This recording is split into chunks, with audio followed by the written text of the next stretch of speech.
Okay, so it's really great to see so many people at our kickoff DH meetup for the spring semester. Thank you for taking the time to come by the studio and to learn about ePortfolios, how to use them in the classroom, how to use them as educators, but also how to set them up and just create your own ePortfolio. That's part of what we're doing today as well. So that's really exciting.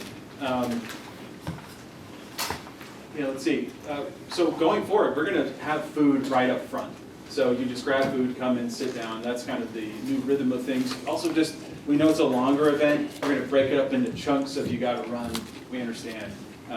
Just make your way out. But the basic overview or the rundown for today is going to be, we're going to start with about a 10, 12-minute tutorial on setting up a WordPress ePortfolio. Hey, ePortfolio, that's just jargon for professional website. Okay, that's what an ePortfolio is basically. We can use them in different ways, but we're setting up our own personal professional websites. Larissa Rocha, our graduate student researcher, is going to walk you through that. Then we're going to have a presentation from our very own professor of Italian, Ryan Calabretta, and that is called No More Final Exams, ePortfolios as a Response to the Assessment Debate in Higher Ed.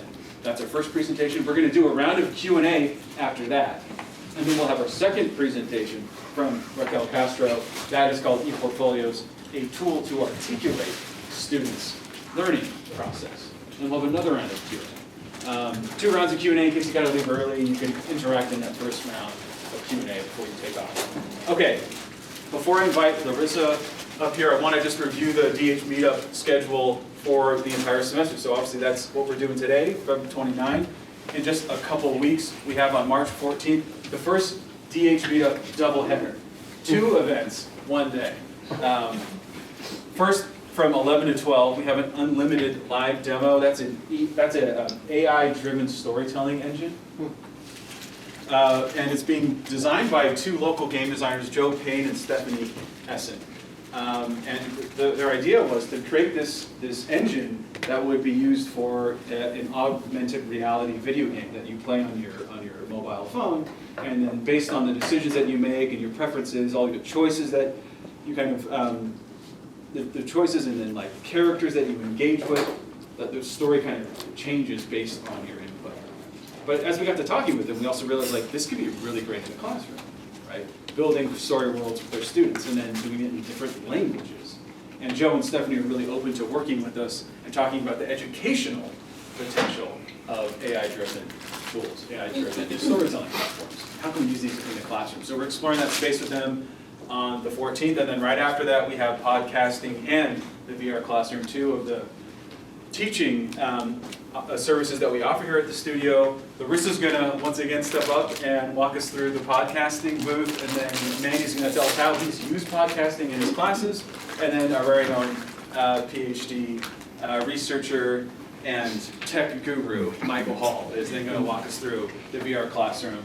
The VR Classroom, that's our way of saying, you come here and your VR class experience takes place in this space. But we've also worked with the French table, the Chinese table, the Japanese table, so you can also plan extracurricular events around VR.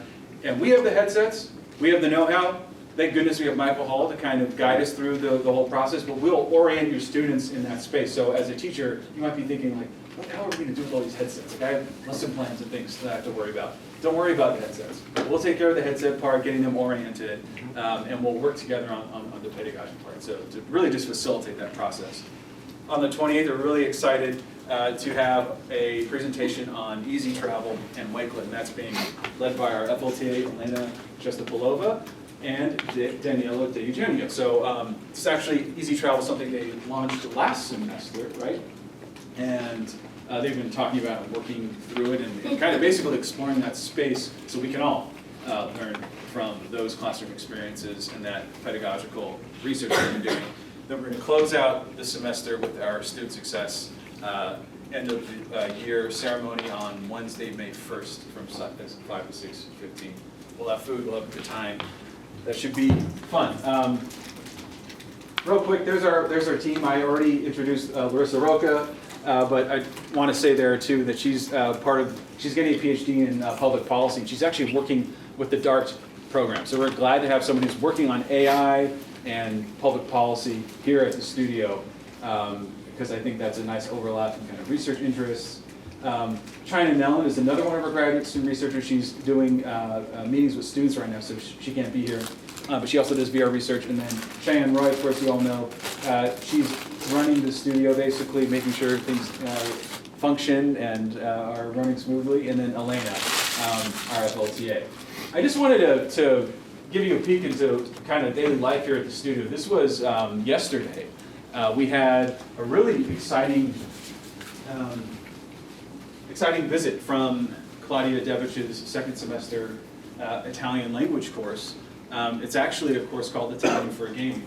And so video games and games generally are kind of incorporated throughout the semester. And while the course takes place in JVHT 255, we had a special section here taking advantage of the entire space, because the way it worked is you had 4 groups of students playing this game here, which is Assassin's Creed 2, set in Florence. All right, and so that kind of aligns with the region to region focus that will often happen in the second semester of Italian class. Groups of 2, 3, 4 students got together and gave each other commands, or kind of asking each other questions, describing what was happening in the game, taking screenshots, and then describe later. So it was a really exciting and kind of engaging and fun experience of playing this really popular video game in Italian, talking about it in Italian, carrying out objectives in Italian based on worksheets that were shared with Claudia, and working with Ryan, working with Claudia, and of course the team here. We're thinking of all the ways that we can scale this out to other languages, right? So we're really excited to build some basic kind of learning modules around this so that we can be having courses like this one in other languages if that's what folks want to do. I also want to mention the PS5s that we're using there. Those were graciously dropped here in the studio, and they're living here for all of us to use, thanks to a grant that Ryan secured through the Honors College for teaching equipment. All right, that's my rundown. Let's now have our hands-on interactive demo of how to set up an ePortfolio with our very own Larissa Rocha. Let's welcome Larissa.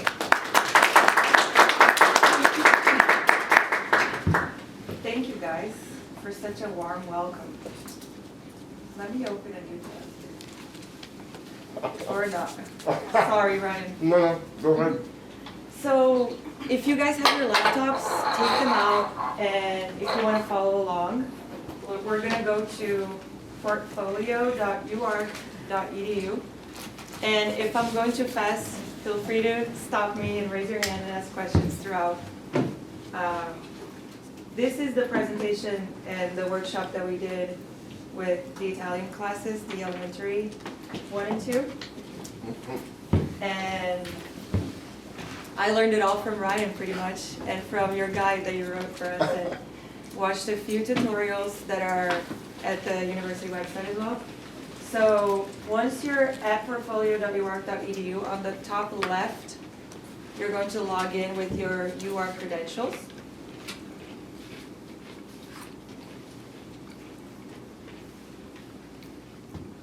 I just want to add that there was a team of people that were put together across the university to figure out which software the university should invest in, because we used to have access to WordPress and they took it away. You're going to have to log out of me. And then they give it back to us. We decided that this was the best software to use. So I'll talk about other softwares for a minute in my presentation, but every student can have whatever access they want to this. So.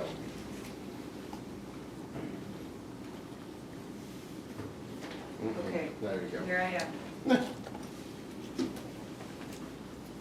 And this is a relatively new, as Ryan was saying, the group, the portfolio committee that we're sitting on, we decided on WordPress, end of the summer, and started rolling it out basically last fall, fall 2023. So it's very fresh.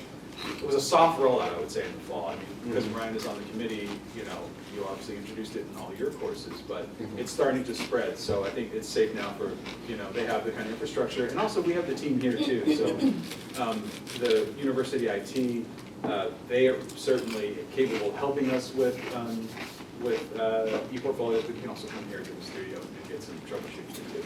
Yeah. Sorry, Larissa. And also Ryan wrote a guide for Italian students that I went from that to help the students to create it for certain specific things, like the name of their ePortfolio is like in a standard, so that they can, in the assignment, so that it can be easily found by their instructors and not have whatever name they choose. So going off of that, if you want to introduce that into your class as well, we can use that, I'm sure, and just change a few things. But once you're logged in, you'll see Howdy and on the top right and your username. And then on the left, we're gonna click My Sites. No, we're gonna click Student Portfolios and then Dashboard.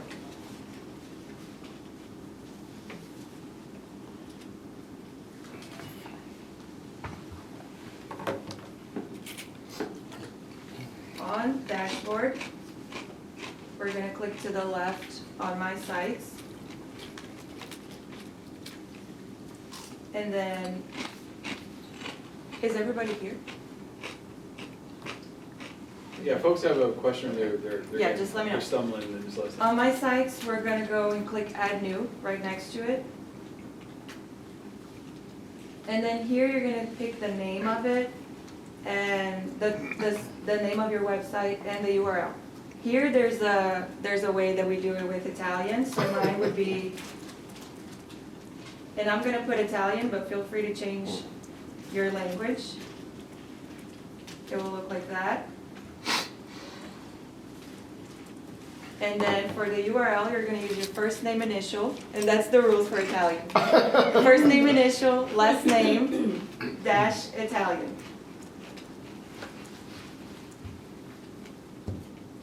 Tell them you're a robot. We go with default template, and then click create a site. My next year project though is to actually have Italian create a template, so we'll have an Wow. example, that's the goal. That's cool.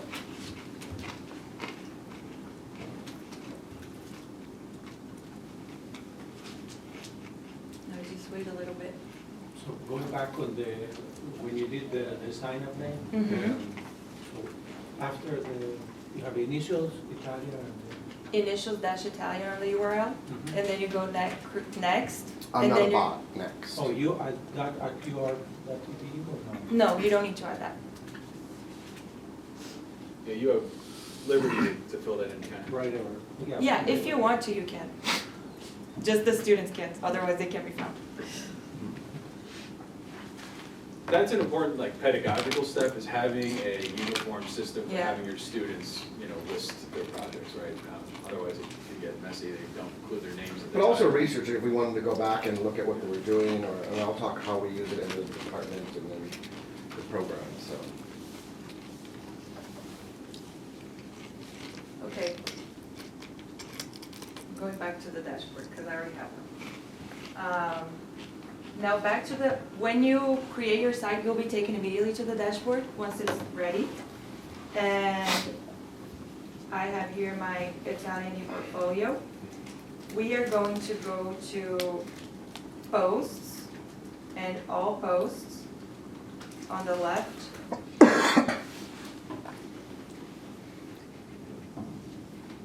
And then instead of about me, when you first create your ePortfolio, it will have a post that's called Hello World. You can go ahead and delete that, and to delete posts, you just go hover over the name, and it'll show up trash, and you just click on that, and it's gone.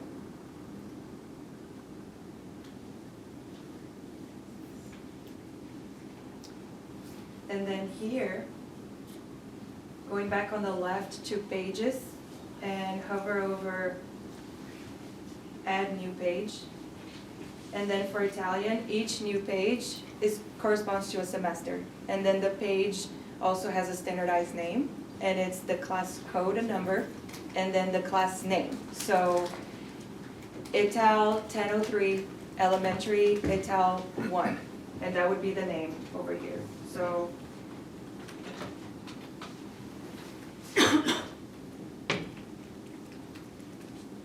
this would be what it's called. And then every semester, it will show differently, and as students build up, and I'm sure Ryan can show some examples later that you have from previous students. We're gonna leave this like this for now. Also, in the workshop, I told students to, instead of save draft up here on the top right, to just publish it, because you can always go back and edit something that's already been published. But if you leave it as a draft and the assignment deadline comes on, you may think you published it, but you had it saved as a draft and you just missed the deadline for something that was ready. Just, if you want to polish it up, you can. So I'm gonna click publish.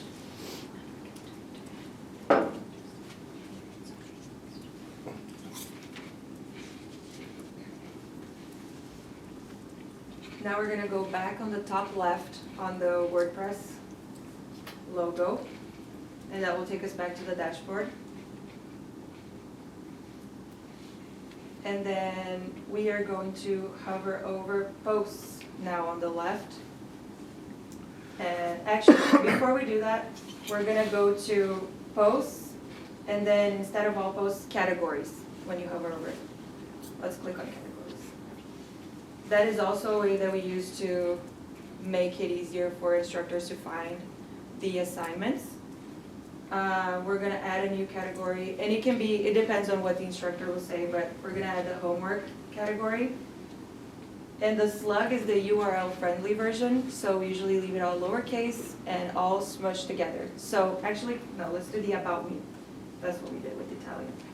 About me, and then the slug for about me will be all lowercase and all together. You can add a dash too. You don't have to add a parent category or a description. We don't have to worry about that right now. And then when you click add category, add new category, it will show up on the right over here. And you can keep adding categories according to what, the students can keep adding categories according to what the instructor will tell them to do. Each assignment will be like, okay, this will go on homework, this will go on final, so you can later categorize the posts. So after creating the category, we're gonna go back to the left and click on add new post. And this will be the about me post, which the Italian students do every semester. As their vocabulary grows, they can add more and more about themselves, but this would be where you talk about yourself. And here you can add several things. You can add images, links, buttons. You can add a slideshow, PowerPoint presentation embedded into the website. And it's all over here on the top left. You see the plus sign, the blue plus sign. It's the same on here also, on the right. So whichever. And then it shows all the things that you can do. Add a paragraph, add a quote, and if you go on media, you can add an image and it will show up. Can I add an image from it? Sure. Do you want to choose one? Yeah, probably. An image. So who says, do you control who says, I mean, is this just in the class, if they create, or it could be all the I think it becomes public university? for everybody. That's yours. Yeah, once you Oh, hit we publish, can put that. it's published. It's open to the world to see. Oh, it's open, Everyone can see it. Yes. okay. But there's not like, that you can have, who could see limited? I don't know There's not both. I don't know how to Once do it's that. published, it's published. People can't comment necessarily on it because on the blogs, you're gonna open it up to comment to anyone. Comment only to people in your community, comment only to people in WordPress. Those are different options, but once it's published, it's on the web. It's on the web, but someone would need to have the The exact address. URL to find it, so. It's fairly private. I don't Yeah. think, but still, it's not, like, take it as something that's public. But it's not search, I mean, it'll be hard to find it. So once you have your image, you can choose over here on this sign that says align. When you hover over it, you can choose where you want the image to align. So we have align left, center, right, width, and also when there's text, it will look way better, and the text will fill out this section if it's aligned right. And if you click on this on the edge of the image and drag it, you can make it smaller or bigger if you want. And then here you can also, on the plus sign, I spend some time with it, you can add way more things. Like you can create a button and you can put a URL on it. So when you click, it'll take you to another page, which are all really interesting things.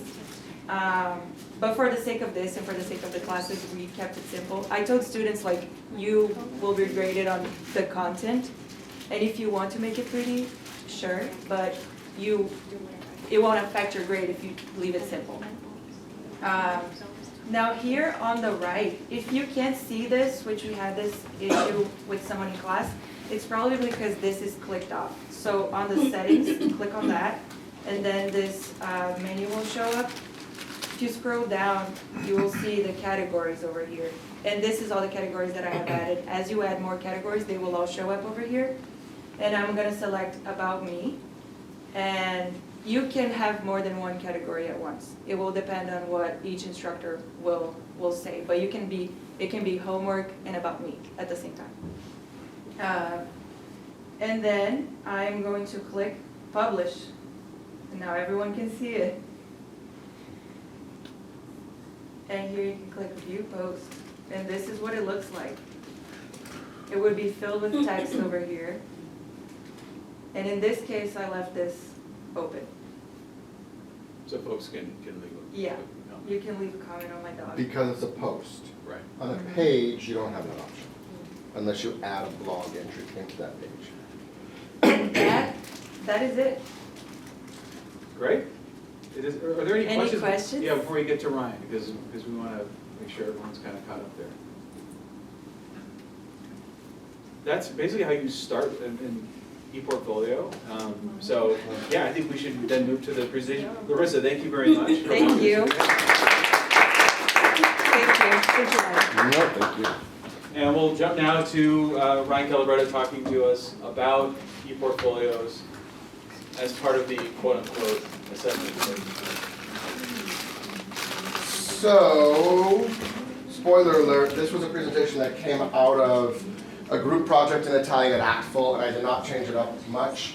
And I wanted to leave the names of the folks who helped create the PowerPoint, so Claudia Devic, Brenda Magnetti, Valentina Morello, but really the ePortfolio situation and the Italian program is everyone. Daniela has helped, and I'll show you things that she's done in this presentation, and other folks. So it's really a group effort because, and of course, you know, ACTFL is where all of the pedagogical stuff comes out of, so I wanted a nice title that was, you know, a little provoking, right? So no more final exams, ePortfolios as the response to the assessment debate in higher ed. So let's think about ePortfolios. Why? So an ePortfolio is a purposeful collection of student work that exhibits to the student or others their efforts or achievements in one or more areas. ePortfolios document and make visible student learning, so it makes it real. But a good ePortfolio should be more than just a collection of products, right? So there's other steps to the ePortfolio process that we'll talk about a little bit today that make, I think, what we're doing a bit more relevant and tangible. An ePortfolio is a purposeful collection of samples of work, demonstrations, and artifacts that showcase students' learning progression, achievement, and evidence of what students can do, right? If we're following ACTFL's concepts of assessment, right? These are another way to look at the can-do statements, right, in the curriculum. The collection can include essays and papers, text-based, blog, multimedia, recordings of demonstrations, interviews, presentations, graphic, which is, so Berkeley's is my favorite kind of definition. So the things that I like about ePortfolios is not only is it a product that can be shown to employers, professors, admissions committees, etc. For example, once I used the ePortfolio to write a letter of recommendation for a student who wanted to do an internship at the Guggenheim Museum, Peggy Guggenheim Museum in Venice. She was an art history major, but an Italian minor, and they wanted to know how her Italian was, right? So of course I gave mine, you know, assessment, but I also said you can see her own work and her own level and her own growth from first semester to sixth semester on her ePortfolio. But it's a process, right? Just like writing, just like learning, and the next slide kind of shows you how the ePortfolio mind works, right? So students are organizing, they're reflecting, we'll talk about that part later, They can socialize if we leave things open, right? Other people can reflect on their actual work if you want that. You have to be careful with that. It's obviously a creation tool. It's an archive, right, for those of us who are doing more traditional kind of research, but also it's an archive of growth and evolution. It's a publication. I know we can play around with that word a little bit, right? But once you hit publish, the world can see it, right? We can give, students can give their own feedback, so it's self-feedback, peer feedback, instructor feedback. And of course, it's always a process, so we can always edit it, right? In the Italian program, most, at least written things, are first handed in some kind of written form. They're given a grade for it. They're told what should be corrected, not necessarily what the correct answer is, but what's wrong. And then it's their responsibility to correct it before they upload to their ePortfolio. They get 2 ePortfolio grades a semester, at the midterm and at the final. And I disagree with what Larissa said. I love you, Larissa, but I consider creativity on my students' ePortfolio. So I don't want to see an ugly ePortfolio. If they're really going to use it in the real world, right? No one wants to see an ugly ePortfolio. But talking about high impact practices, right? We know these are all of our high impact practices. ePortfolios is number 8. So it has a spot actually on what, where education is headed right now, and we can discuss whether that's a good thing or a bad thing, but it's on the list as one of the hit practices. So why adopt ePortfolios? I've been working with ePortfolios since 2009 when I was teaching at Rice. At Rice, we had a language center that had a director, an associate director, an internal programmer, an internal curriculum instructor, pedagogy specialist who also taught Japanese. We had about 20 graduate students. I mean, it was very different. When I came here, we did not have all of that. In fact, for a while, we didn't do ePortfolios, and we kind of brought it back the last couple of years. It also became difficult when they took away the student access to WordPress, right? Because then students had to go on their own and find another place to use it. So, I think we're in a good spot now that we actually have university support, college support, and departmental support for students to be doing these kinds of projects. So they can showcase things, right? Professional ePortfolios, we have learning ePortfolios. We use ePortfolios for assessment and general education, but also for digital literacy. So first and foremost, we want students to self-assess, right? We want them to think about what they're doing. But often I have students at the end of the semester not only finalize their own ePortfolio, but go in and comment and reflect on another student's portfolio. Now, in the past, not here, but in the past at Rice, we had them do it publicly. Here I've not done that, and I don't think in the current state of affairs with the world that's a smart thing. But we track their progress, so I can go in, especially with the nomenclature that we've created, I can go into Valentina's class in second semester, who are going to be my third semester students over the summer, if I'm very zealous, and I can look at what their students did, and ePortfolios are not going to be perfect, right? They never end up 100% perfect, right? So I can see where they're still having pitfalls grammatically. I can start my semester with, okay, grammatically we need to cover this, or culturally they're still not getting some of these things, right? So we can use it also as tracking the progress individual, but also of the program. We look at presentational oral production, intercultural competence. We also ask them to think about student-centered activities. We push them heavy, the Italian program has a lot of activities. We push them to go to them and also use some of those activities and reflect on their knowledge and cultural competency throughout the semester. They can construct a system of knowledge too for themselves, and of course it's summative in the sense of it. They get a midterm and a final exam grade for this. So ePortfolios generate learning because they provide an opportunity in virtual space for students to critically assess their academic work, to reflect on that work and make connections among different courses, assignments, and other activities such as work experience, extra co-curricular pursuits, volunteering, etc. A lot of you all are doing different kinds of things, whether it's experiential learning activities, service learning, internships is becoming more and more popular in this department, right? This is a great tool to use for them to reflect, whether it's once or twice in the semester or weekly. If they're in the community doing things, this is the great time to get those pictures if we're allowed to, put them on, because I think we all know that we're under attack. And the more that we don't be proactive, I think the worse our future is going to be in general, but that's just a whole other discussion. Some student feedback, okay? I like that it counts towards our grade and can help bring it up. And I like to create different pages. I like that I can edit it. I think it was a cute idea, but I don't know how useful it really is, right? So this student obviously doesn't understand the outcomes and the objectives, and in fact, last semester we kind of let them go on their own to create their ePortfolios, and when we saw comments like this, we're like, no, they have to come here. Larissa actually gives a presentation on how and why we're doing this activity, so they actually understand that it's not just for, you know, an easy grade, which by the way, it's not always an easy grade, let me tell you. First of all, they have to do all of their work, and second of all, they have to actually, you know, improve from the original grade. It wasn't a large assignment to complete at once, right? It hit multiple areas, including vocab, culture, info. The activities this semester are more creative and more fun. It is a good showcase of notable work from the program, and it is easy to use and format, okay? I will say, we'll talk a little bit about software. Some are easier than others, and that's just a reality, okay? So what kind of modality do we use? So assessment ePortfolios, the audience is internal to the institution, and the goal is to support institutional outcomes assessment. Learning, the audience is students themselves, and the goal is to help students examine and reflect on their learning.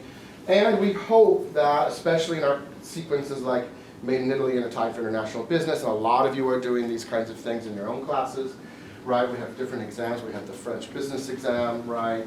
So it's career and transfer, skill transfer based. The audience is external, and the goal is to provide students with a tool for showcasing their achievements to employers or transfer institutions or graduate school, right? Are you using that for the general education? So we use these from first semester to the end of the semester. So our last semester that we teach. So every faculty member has to have one or two assignments that the students upload. Yeah, but so it could we be can. for the gen ed, that we have certain courses. That they It have could, to- yeah, absolutely. Because that would For be capstone much more things. handleable. I agree. No, I very much agree. So why do we replace it with final exams? You know, the trend right now is task-based learning, right? Students, parents want their kids to come out knowing these tasks, these things. It demonstrates where they are in the learning process. It analyzes the strength of success of the curriculum, right? You know, we visually see where the students are failing and where the tasks, where our activities, where our assessments are failing. We still give quizzes and exams. We give a quiz like every other week or every 3 weeks, right? We still have cumulative chapter exams. It's not like we're getting rid of exams. I tried teaching that way years ago at Rice, and let me tell you, it failed. So even at a place like Rice, they don't study. And they get mad at you because they're like, well, there's no quiz. So it's like, well, you're supposed to study. And exams are cumulative, so why do we need a final exam? That's part of the argument, right? How do they function in the curriculum? So we have different kinds of formats. We ask them to do all different kinds of things. Even the About Me part, that exercise can change every semester. One of the first activities we used to do when they got on campus, especially after COVID, was take a selfie, when selfies were still cool, take a selfie in your favorite spot on campus and describe it, right? Because one of the first things you learn in language is description of place and people, right? So every time, you can even do it chapter by chapter, have them go back in and now add a sentence or two about what comes. We don't do that, we do semester by semester, but you can do a lot of different things with that. So evidence related to courses taken, programs of study, whether it's a study abroad, they can come back and do a digital photo story project and recount what they did. You know, we know that they still have problems in the advanced classes, the difference between the passato prossimo and the imperfecto, right? So even with that, writing samples, projects prepared for class or co-curricular activities, evidence of creativity and performance, evidence of co-curricular activities, including examples of leadership, and of course, evaluations, analysis, and recommendations. So every semester, and this is what Daniela created for us, thank you very much. I'm not the organized person in the department, believe it or not, she is. So we have actually phases, so we give them both a checklist, and we give them a packet. So this is day one, they know day one when all of their different things are due, right? And the packet actually has descriptions of what we expect to go into the ePortfolio. So, what students learn when they engage in collaborative projects. So this was a slide that my colleague, Professor Devich, organized. So all of these kinds of things, because sometimes they have, and I'll show you an example of that, sometimes we have them do things together, right? So collaborative projects is another HIP practice, so we're actually adding more HIPs into the one HIP. So we have them do interview projects, where they have to interview each other in the mode of a famous Italian, write a newspaper article, edit each other's newspaper article, and upload everything online. So you see all the different kinds of, I love Claudia Devitt, she's the mama bear, I already said that earlier today in a meeting, and you can tell from this flyer that this is what the students love, right? They come to her, not to me, to be consoled, because I always tell them, don't cry, that makes me uncomfortable. That actually happened yesterday. Anyway, collaborative. It happens more now than ever before. Also collaborative projects, right, the different research that we do. During the COVID years, we actually had the students, instead of doing a final exam, we had them do a master review packet that they had to post online and share with their colleagues. And the idea was then the next semester they're supposed to go back to the review packet, right, before the semester starts. Now, how many of them did that? I don't know. Again, some things, as we know, if we don't force them to use it, they're just going to post it and not go back to it. So it is important pedagogically that you're going back to the activities that they do, to have them go back, to have them reflect on each other. So like the condizionale was, I think, something that they had to do because that's third semester. So that was part of their final review packet format they had to then upload digitally onto their ePortfolio. Also, another HIP practice is the common intellectual experience. So studies show that task-based activities lead to more successful outcomes. Common goals, common activities each semester that we are doing. It encourages students to actively participate in the learning process, and all of these kinds of things that come together, writing, cultural reflection, linguistic reflection, right? So they can commonly come together, collaborate, and reflect. And also, when they're reflecting on each other's work, right? And sometimes I ask them actually to rank, that depends on how big the class was. Last semester was a mid-Italy class, there was only 8 or 9 students. They had to rank each other's portfolios. And that gives them insight to the real world, right? That, you know, you do have to think about what you're putting in and how you're doing it, and not just uploading things. Also diversity and global learning, right? We do this all the time, but it's a great platform for cultural comparisons and intercultural competence. Career and internship paths. Platform.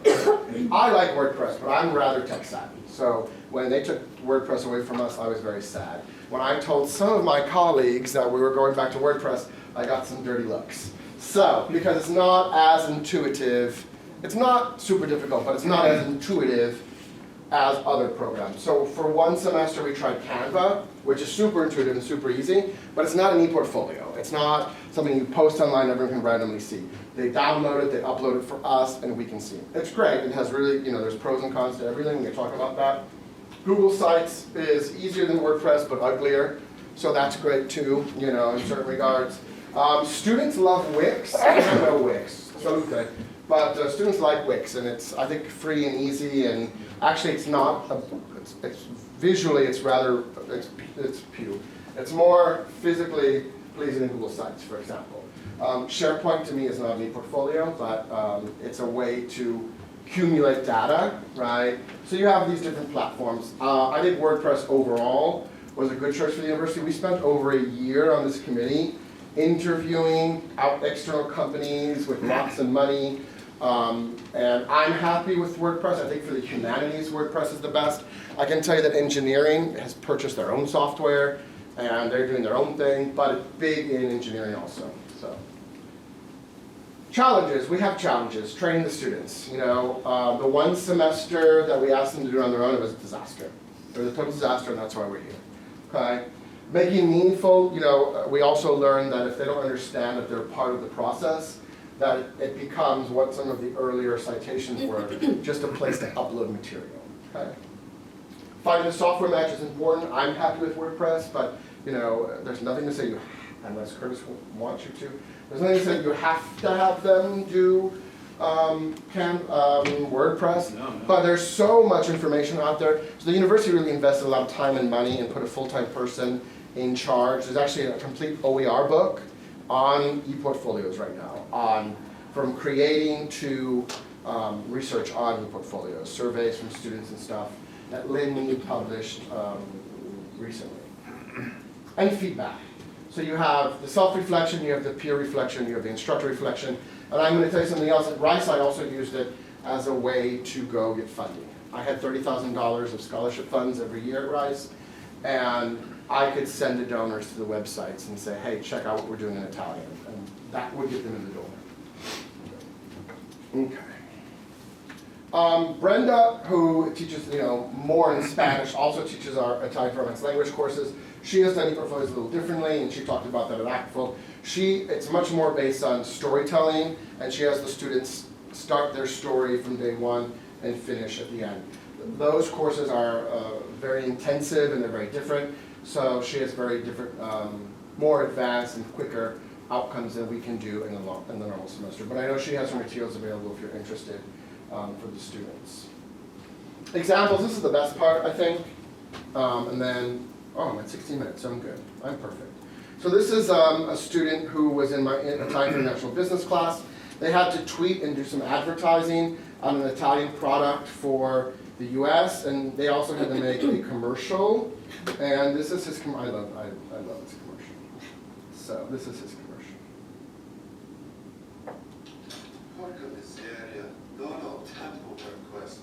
Quando hai fretta, fare un panino richiede troppo tempo? Sì, Hai bisogno di un prodotto a buon prezzo? sì, Adesso c'è una soluzione per il tuo problema. Ecco. Interego è lo spottino ottimo per studenti che vogliono mangiare qualcosa mentre studiano. Perché la dimensione della Nutella-Ego è piccola, si può adattarlo praticamente a tutto. Nello zaino, nella tasca, in mano. Aspetta. Nutella Ego mi sembra troppo buono per essere vero. Quanto costa? Nutella-Ego costa solo $5 per 4. Inoltre abbiamo molti clienti felici. These are all of his frat bros who have never taken Italian. Io amo Nutella and go. Io amo Nutella and go.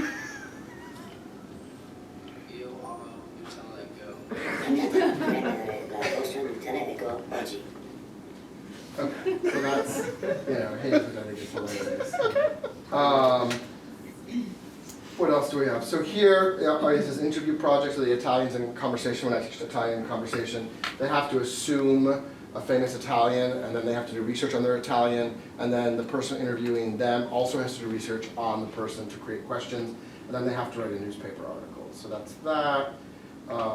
This was his final project on, I think, tension. No. This was his presentation on a singer, and this was his presentation on Italian, all of the scandals in soccer. Grande scandalo sportivo mai successo. Another student, this is Ava Buchanan, who graduated not that long ago. So we have the About page, we have her home page, and all of her different links and her posts. John Lashego, a black Italian author.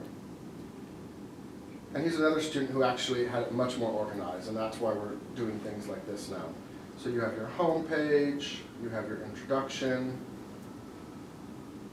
She introduces her family members in Italian, different pictures, right? Why study Italian? And then she has her different semesters. This is a program that we do at the University of Siena that Daniela has created, so the students do a tandem exchange online, so they have to reflect on that. So we're taking different projects that we would and or would not do in the normal semester and have them bring it to a different level. So different reflections, the films that she analyzed. So I am at 1:20, so I think that's all I have. Yes, questions? Great, thanks so much, Ryan. Let's do just a couple questions, and then we'll move to Raquel. I just wonder what happens to these after they graduate and... So with WordPress, they exist. They lose their editing privileges, but with WordPress in general, they are allowed to download it to their personal WordPress.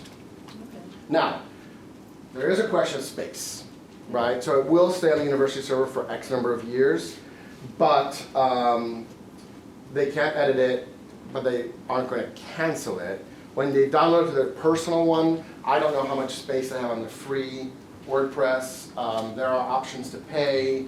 The free WordPress also adds actual ads in the middle of the website, which again, when the university cut WordPress and we were using WordPress still, it looks really visually bad. I mean, you couldn't send that to an employer. So they may have to spend a little bit of money if they want to keep it running. So, but they can literally download everything. Yeah, thank you for an interesting presentation and the ideas for our own ePortfolios. I was checking out some of the websites which you shared, Wix for example, and it came to me, so Wix has AI. If WordPress would happen to integrate AI, would you allow your students to use it? We are currently in the process of playing with AI in our courses. So my politically correct answer to you right now is it's too soon for me to answer that. But we are consciously using AI as a tool in our upper division classes. We have not allowed it in our lower division classes. So, well, whether they're not using it or not is a different question. But, you know, we believe, I think, I can speak for the Italian program, that we believe that this isn't going away and that we need to educate ourselves. Most of us have gone through some kind of AI training outside the U of A currently, and we want to learn as much as we can so we know how to plan our assessments properly, but also use it as a tool in the classroom. So I know Professor Giorgione was using it a lot in her lit class. I'm using it in my Italian for International Business class.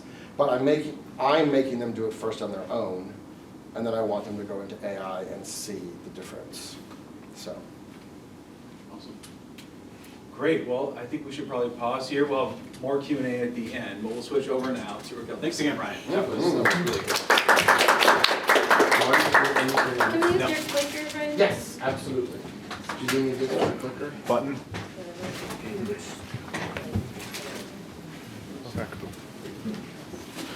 Yeah. Oh.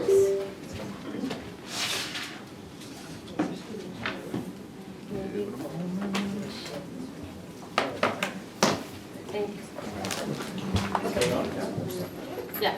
Okay. Make sure to click. Okay, so my name is Raquel Castro and I work in the Spanish department and the Spanish section.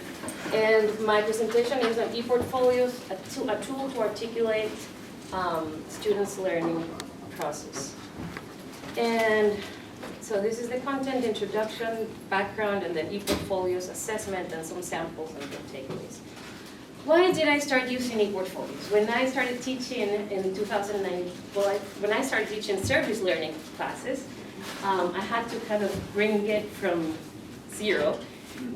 So I found that students were already doing a lot in the target language. They were mentoring children in the elementary schools. They were presenting, they were interpreting in the schools, they were doing so many things, but when I went and asked, you know, what can you do with the language, they didn't know how to articulate their skills and what they could do with the language. And so I figured a good way to solve this would be through ePortfolios.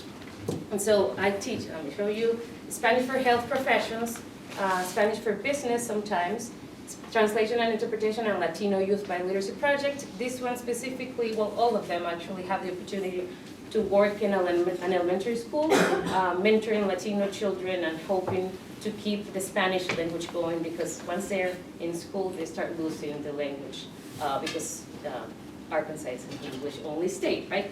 So all of them have that opportunity, but they have so many other opportunities. I'll show you when I get to the samples.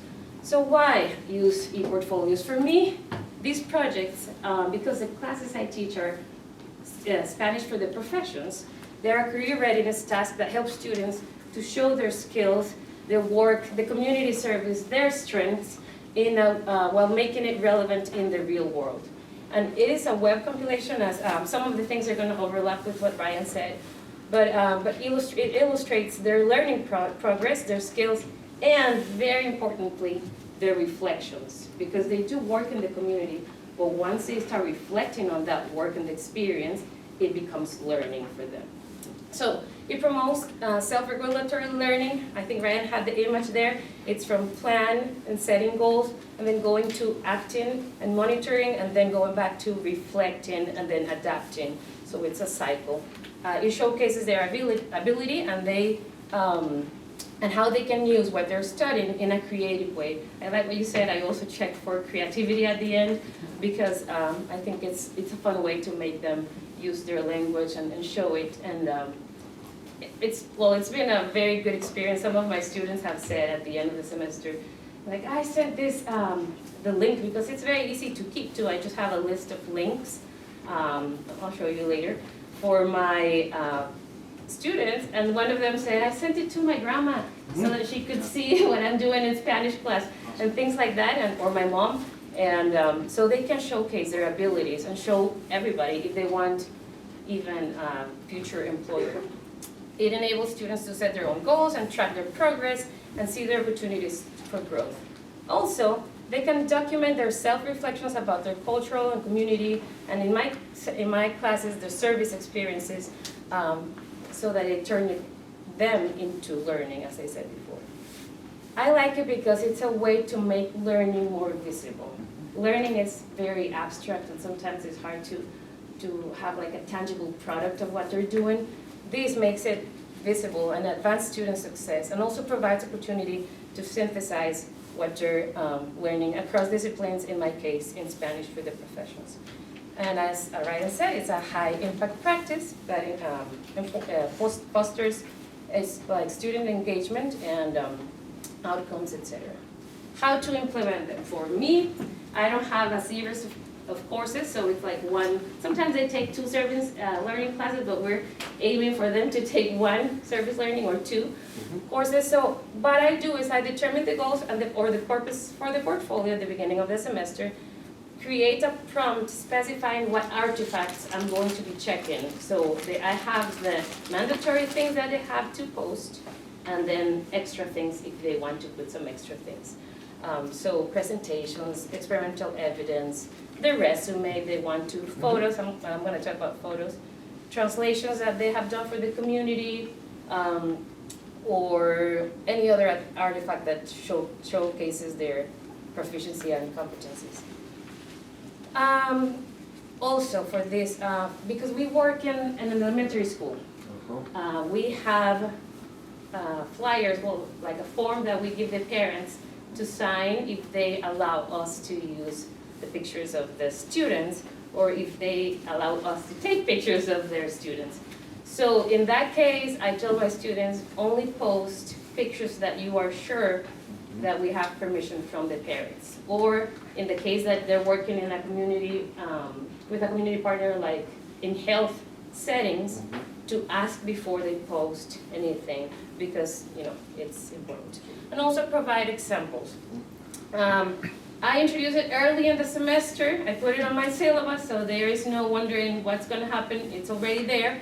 But everything that they do for the portfolio, they already do it for the class. So they compile it at the end in the portfolio, but they already, I have already graded everything. So it's like they turn in a reflection at the beginning of the semester, and then reflections throughout the semester, and then at the very end they post, or whenever they want they can start posting things on the portfolio, but the reflections and everything has been already graded, and so it's not a lot of work. Most of the work comes in sitting down and playing with the website and submitting the, and putting like the creativity on it. I did like I don't know if it's gonna work.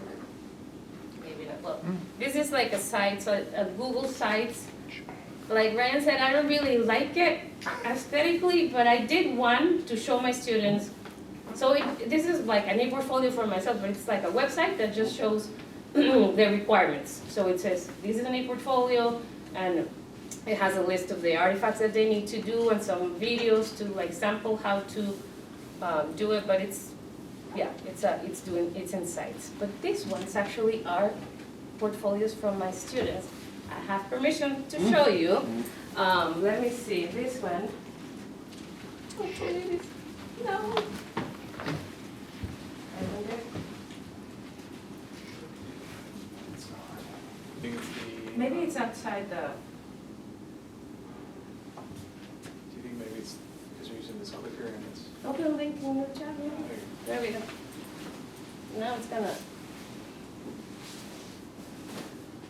Yes, that's fine. There we go. go. Nice. So this one is from Sebastian, and he was in a Spanish for Health Professions class. So he worked with the UAMS on the vaccination, what's it called? Campañas de vacunación. Yeah, campaigns, and then Samaritan Community Center. And so he's just saying here that this is him. So he just put some pictures. Here he has about the service, and so he has the gift bowls with all the hours that he did, and then some information of what he did for UAMS, and then for the Samaritan Community Center, and the vaccination clinic. And so he can put like pictures on what he did, and yeah, and reflections come over here, so he is gonna have all the reflections from the semester over here. But they can form it the way, whatever, where, however they wanna, build it, they can build it. Which software is this? This is Wix. It's not, it's great. Yeah, and for them, they say it's really easy, and it's like 30 minutes, they put everything together, they can add. I just make sure to tell them to check before they send me the final version, because, well, they can tweak it, from their computers, but because sometimes they leave links that send me to pictures of like somebody else, or about me, and it's a guy talking about his guitar studio or something, because that's a template, and they didn't erase it, but I tell them to be careful with that. So this is the propuesta, for the final project, the research paper, they turn in a propuesta, a proposal. So it's going to talk about the high blood pressure in the Hispanic community in Northwest Arkansas. So it's like the schema and then bibliography. Now he also posted his presentation. This is his presentation from PowerPoint. And the final document, yeah, and then, all the papers there. But let me see if I can go back to another one. So this one is for health professionals. Let me show you. This one is, I'm doing good on time. Okay, Camila Miranda. She has a picture here, but I guess this is she. It's there. Yeah, she was taking Italian too, I think. So she was just introducing herself here. Then she has the hours. She did more translation than other types of work. So she did this in Límites, which was at the elementary school, and then some translation of documents I'll show you in a second. So reflexiones, all the reflexiones that she turned in during the semester, and then she translated some things. These were for class, but she also translated a children's book for the Fayetteville Public Library. They do a bilingual bookworm, bilingual story time. So they have asked us to translate some of the books to Spanish, and so she translated a couple books. So that's the idea. I'm gonna go back to this. How do I make it big? Here we go. Is it the dot maybe? Yeah. Top right? Here? Play, no? No, because that Oh, that's starts automatic. automatic. Maybe here. No. I'm gonna go back to this. And we were here. There we go. Okay, so I have more examples, but that's the idea. So depending on the class, they do the reflections about their service, they do a proposal. If they translate things, they can post those things in there. Whatever they work on during the semester, they can post it on the ePortfolio. So let me see. This is the evaluation. So I took this from a place and just changed it so it matches my, for my courses. So there is the requirements, creativity, the artifacts, the writing and organization, and then the reflections to show that there is a growth within the reflections themselves. The software, like Ryan was saying, Google Sites is okay. Wix, I found most of my students, they have decided to do Wix because it's more user-friendly, I guess. The other ones, I mean, WordPress is nice, but it takes a lot of time to, if you have never used it, it takes time to get trained. Adobe Portfolio, I haven't used those two. And then some of the other ones that I've had students turn in ePortfolios, I really don't consider them ePortfolios because they're more of like a PowerPoint, like Canva, or they're more like a compilation of stuff, but it's not published. The students like that Weebly too. I've never used it, but and I have never received one in Weebly, but some, I was gonna suggest a really good one is ArcGIS Story Map. RGIA? GIS Story Map. Story maps, yeah. Oh, I'm gonna look that up. Okay, so some key takeaways. The ePortfolios assignments, they need clear instructions from the very beginning about requirements because otherwise students get lost. And then clear connections, I think, to the students' learning goals. In my case, because it's service learning classes, I want them to be able to show what they're doing, show what they're thinking, their thinking process, their reflections on what they are doing. Also, of course, their proficiency in the language. And so the reflections should also have prompts to guide them. I just don't tell them to reflect on the experience. I give them some questions so that they can deepen their learning. Examples also should be presented early, as well as an evaluation rubric. From the beginning of the semester on my Blackboard, they can click on the evaluations or rubrics, and they see there already every evaluation rubric for the class. And ePortfolios are visual and multimodal form of evaluation. They are a form of diversified assessment. So the good thing about this is they can make it according to their career paths or interests. Some of my classes were like the Spanish for health professions. A lot of the students are in the health professions, but very different health professions. Sometimes they're in like psychology oriented, or they want to be dermatologist, or just like a regular doctor, some dentists, or things like that. They can make their portfolio according to their interest. And then for the business, Spanish is a whole different story. For the biliteracy class, they're more interested in like education, linguistic rights, and that type of thing. They can make their portfolio connected to their career paths.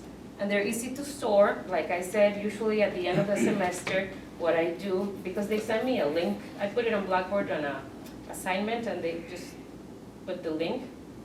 I tell them to make sure that the portfolio has been published. yes, that's Yes, because sometimes they make it private and I can't see anything.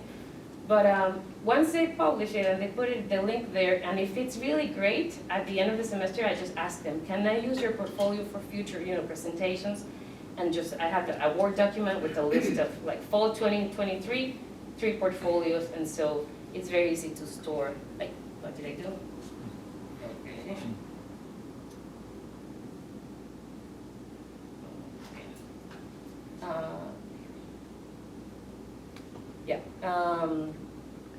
And also for them too, it's easy to store. And then students and parents can see their work and their learning process in a more creative and tangible way, like I said before. These are my references. And any questions? I kind of rushed through it. But yeah, so. Thanks so much for coming. We have like 5 minutes. We have time for a couple questions, probably. Who has a question for Raquel? So is there any pushback from some of the students when you tell them that they have to do this project, or how do you handle that? Yeah, at the beginning, when I tell them about the ePortfolio, sometimes they're like, yeah. But once I explain that it's just, a compilation of their work, they've already done most of the work. At the end it's fine, they don't complain. And actually what I've heard back, and I wish I had done the feedback from them, what I've heard back is that they like it and that they have sent it to their parents and things like that. Like they like the fact that they can show people what they have learned. And I think part of why I find it very important is because it's a way for them to see also what they can do with the language.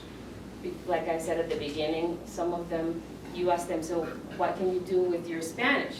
And they don't know what to say, but when they see it, they're okay, I can interpret for the elementary schools. I've been mentoring Latino children to maintain their language.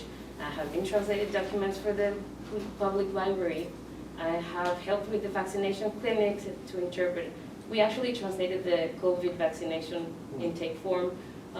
So many things, and that's just to name a few, that they have already done, and it's in their toolkit of skills, but they don't know how to word it and say, I can do these things. So I like the way that you can help them do that. I was just going to suggest, advocate for this to be a part of the curriculum, like a requirement, a graduation requirement, because a lot of professional degree programs are making this a mandatory to have an ePortfolio. So I wouldn't back off of it because it's like the standard. Yes, and especially I've heard that some job interviews, people bring like a QR on their resume, or they just put the QR code on the resume, and the people that are doing the interview, they can just scan the QR code, and it's very impressive to see, because you can tell them that you speak the language, or you can show, but when you show them what you've done with the language is more than just, I speak Spanish. Yeah, very true. So, yeah, interesting. Let's thank both our speakers again. That was great. Thank you so much.